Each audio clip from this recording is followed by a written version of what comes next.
Presiden Republik Indonesia Prabowo Subianto resmi meluncurkan Badan Pengelola Investasi, BPI, Daya Anagata Nusantara, Danantara, pada 24 Februari 2025. Peresmian tersebut dihadiri Presiden ke-6 Susilo Bambang Yudhoyono dan Presiden ke-7 Joko Widodo serta sejumlah elit politik lainnya.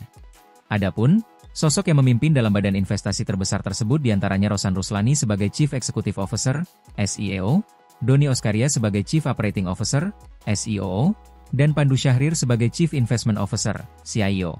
Namun, peluncuran Danantara yang menghimpun dana hampir 15.000 triliun rupiah mengundang berbagai polemik dan kekhawatiran.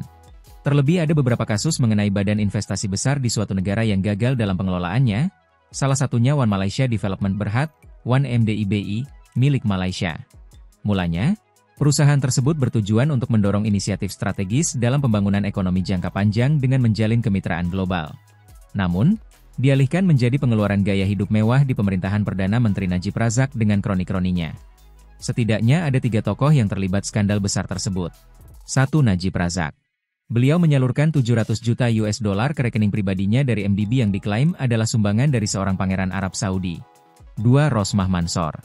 Istri Najib Razak didakwa terlibat praktek pencucian uang sebesar 24 miliar rupiah dan penghindaran pajak terkait kasus 1 MDB. Serta kasus lain yang diduga menerima suap sebesar 656 miliar rupiah. 3. Joe Low. Merupakan anak dari Larry Low, seorang eksekutif di sebuah perusahaan investasi bernama MWE Holdings BHD. Joe Low diduga menjadi aktor utama dalam pergerakan dan One MDB secara internasional melalui perusahaan cangkang dan rekening bank luar negeri.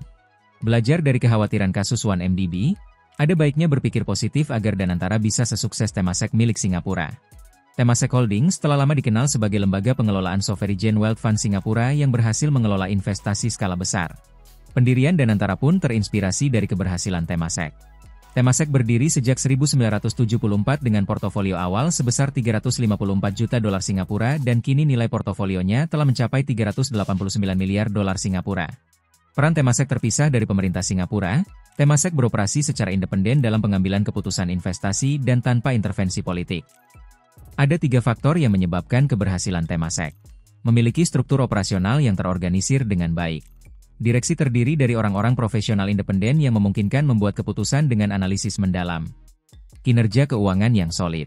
Kemampuan mengelola dana secara strategis dan menjaga risiko agar tetap terkendali. Berinvestasi dengan diversifikasi yang luas. Mencakup berbagai sektor secara global sehingga berpeluang tumbuh di berbagai industri. Kira-kira apa pandangan kalian mengenai Danantara ke depan? Komen di bawah ya BMers.